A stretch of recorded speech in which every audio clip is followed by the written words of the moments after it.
Hello there, Shortcuts. This is list 2 for the Shortcuts list price list, which will go out on October 2nd, 9 p.m. Sydney time sharp. If you would like to be on the mailing list in order to procure some of these records, drop me an email at shortcutsrecordsaus@gmail.com.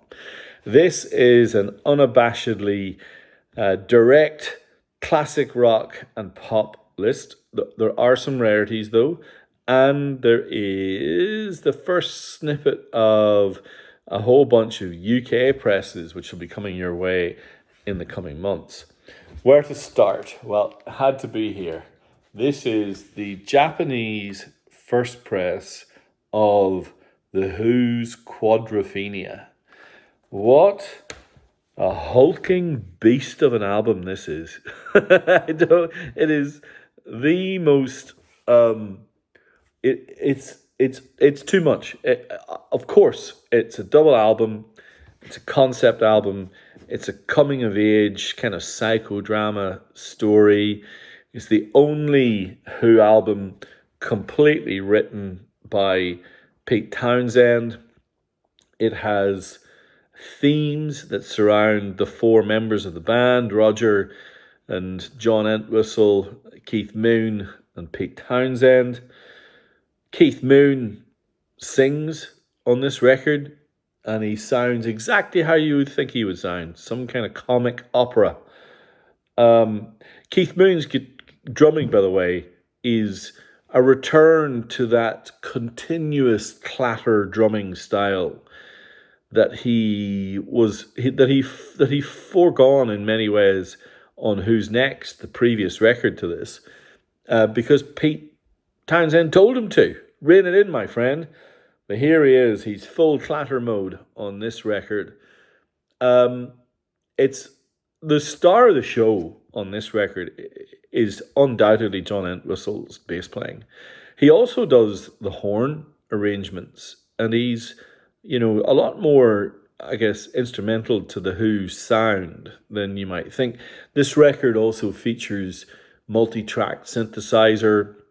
They built their own studio to record it, caused lots of drama, people being fired left, right, and center. But what they ended up with is, in many people's minds, really right at the top of the tree when it comes to the Who. You got Tommy, Who's Next, and Quadrophenia.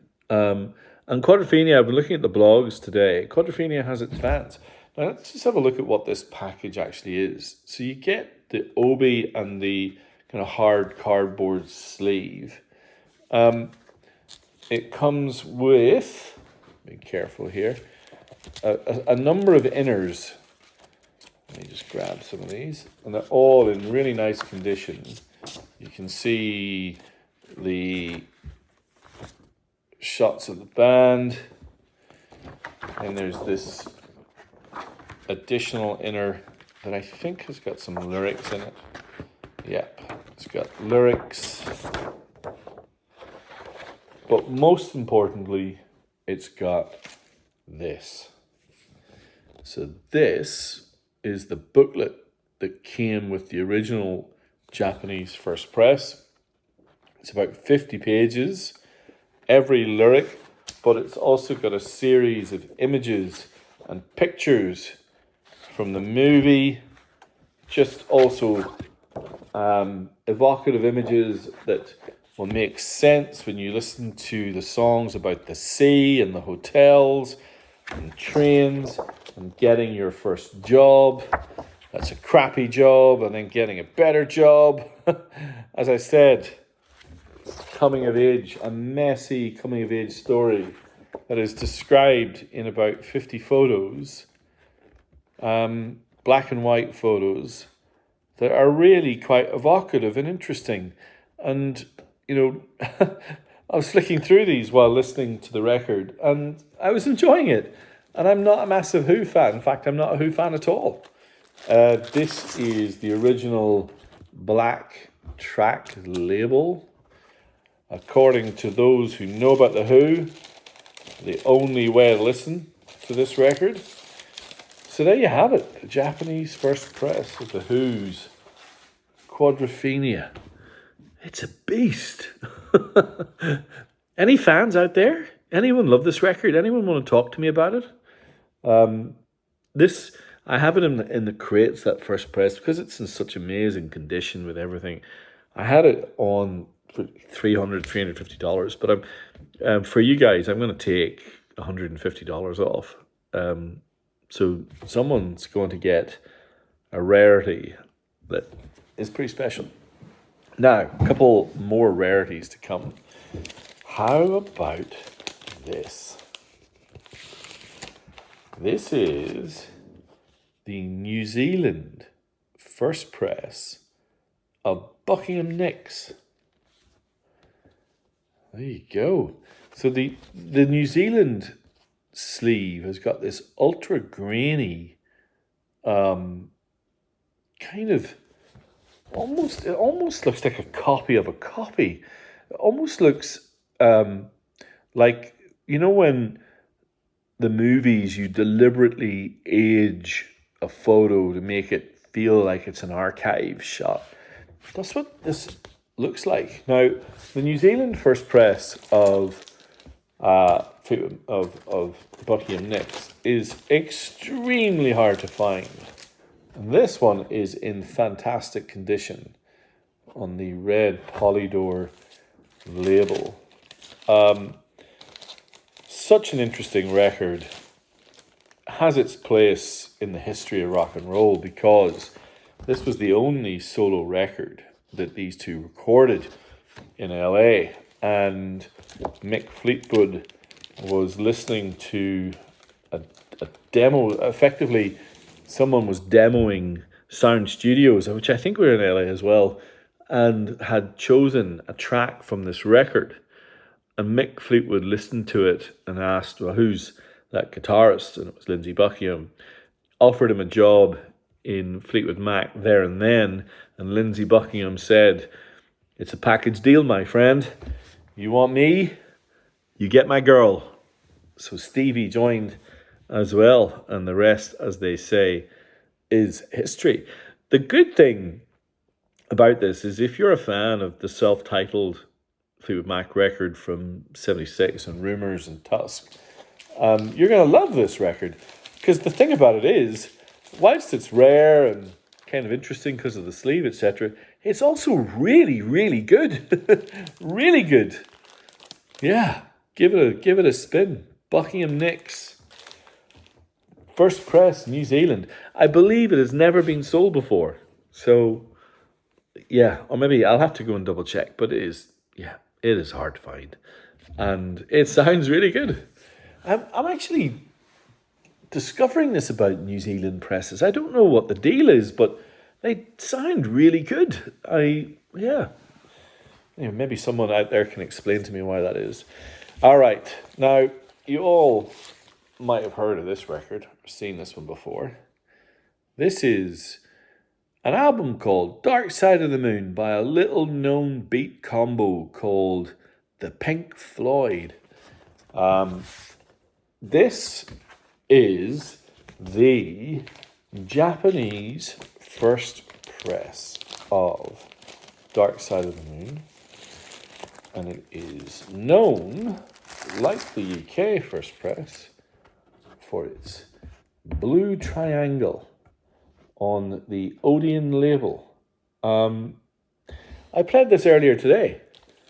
I mean, obviously, it's a delightful record, perfect in so many ways. And the copy that I own and play as my kind of go-to copy is the Japanese third press. Now, I know there are some people out there who think that the first press is better, and so I think it's a game of inches, though. I think it's all margins. It sounded pretty bloody good to me. It also comes with the booklet that came with the original Japanese releases with lyrics and stories and really cool photos of the band from that era. Just a really interesting artifact. It's got I'm not going to read any of it here, but it's also got an English kind of forward by Michael Dale. It's really interesting and worth a read. That is a really nice copy of Dark Side of the Moon, Japanese first press. There you go. Now, you'll also know this record, that's Led Zeppelin 2, but what is just wonderful about Led Zeppelin 2 is there are some presses that the Japanese released with a poster.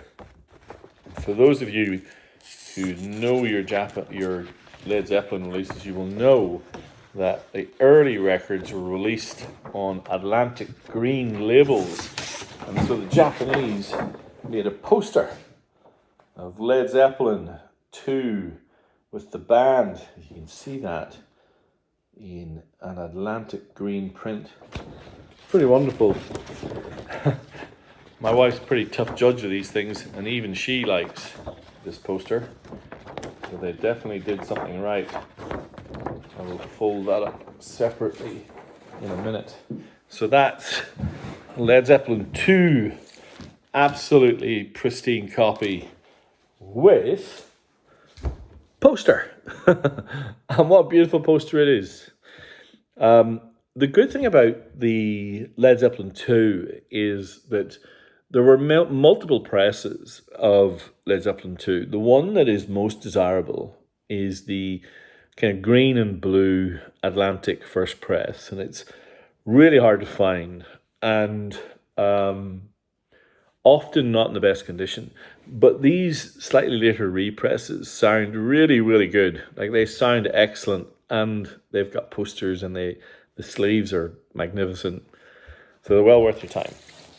All right. I realized I haven't really talked about this for a while, but this is Shortcuts royalty for sure. This is the Japanese first press of Michael Jackson's Thriller in utterly pristine condition that comes with the really odd magazine. It's got images that Michael Jackson drew with the double-sided Michael Jackson with Tiger Cub on knee poster.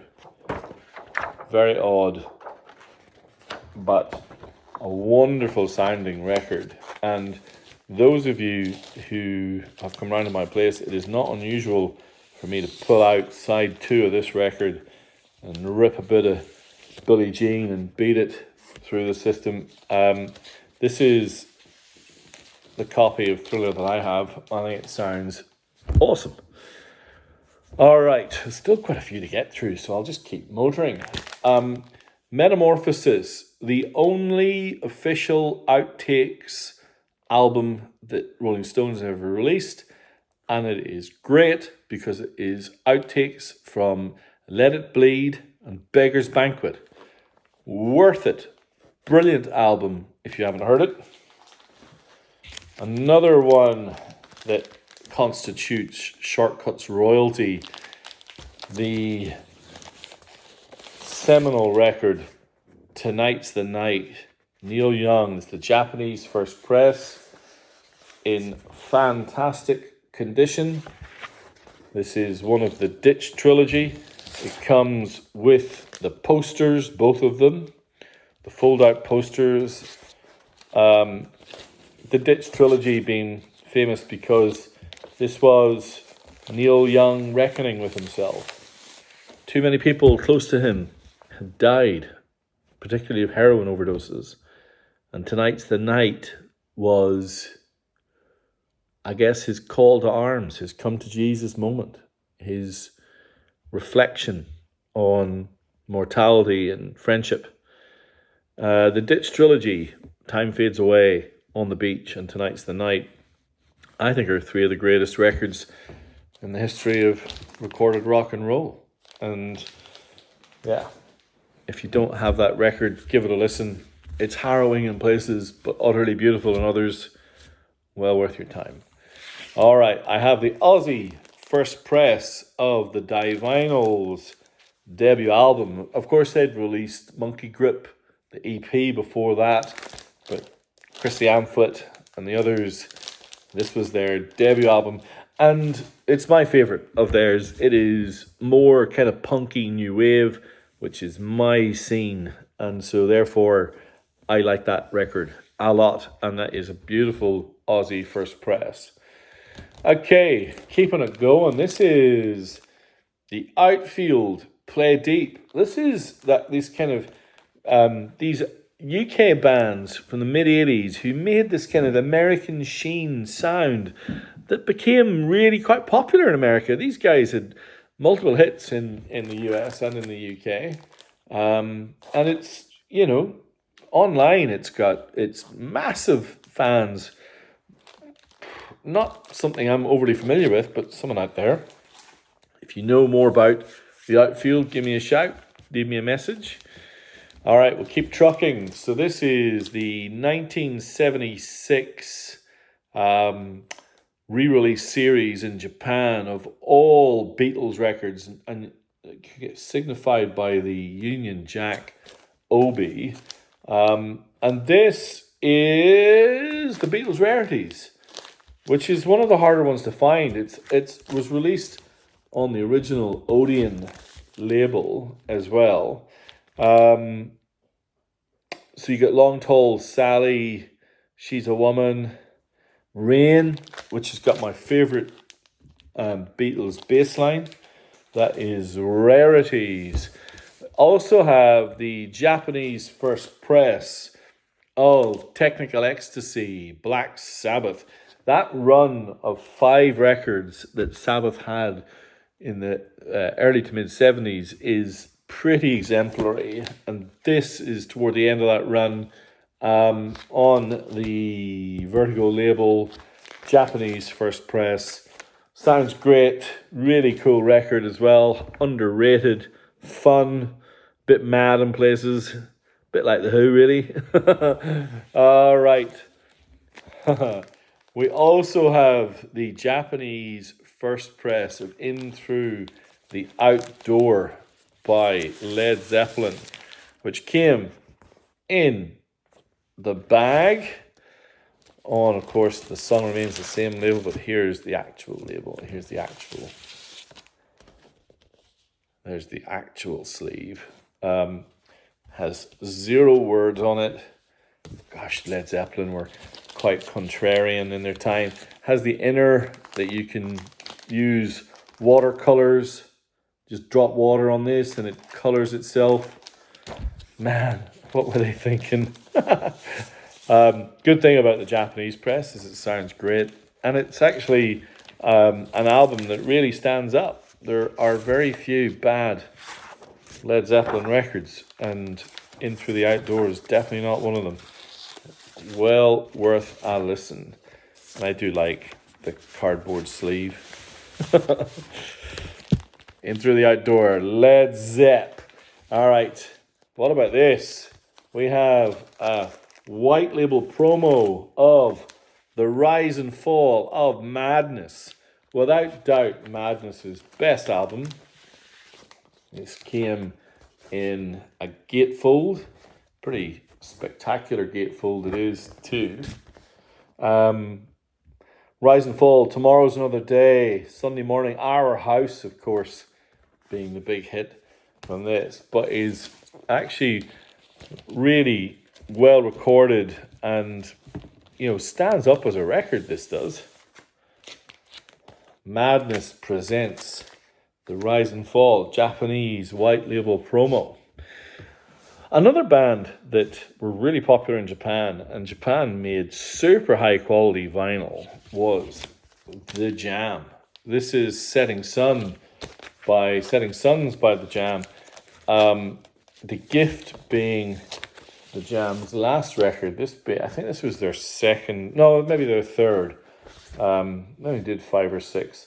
But Setting Suns, The Jam. I had The Gift as well, but someone bought it at the record fair I was at yesterday. And Yeah, the Jam, if you're a fan of those folks. The Japanese also released a lot of really cool Rolling Stones compilations. I know there's a few of you out there who collect these. This one's called The Rolling Stones Greatest Hits. It starts off with Let's Spend the Night Together, I Can't Get No Satisfaction, Get Off My Cloud, Painted Black. Rolls, though, interestingly, into Honky Tonk Woman, She's a Rainbow, Jumpin' Jack Flash, Tears Go By. It's cheap and good, sounds great, really nice compilation. All right, I've got one more before I'll give a little sample of some of the UK stuff that's coming. You'll have heard me say last week that Vinyl Me Please have cancelled all international subscriptions. So their records are going to get harder and harder to find. But this is one that I've really enjoyed. It's been in the box for a long time. I decided to reduce the price from 110 to 80. This is the debut album by Grandaddy, Under the Western Freeway.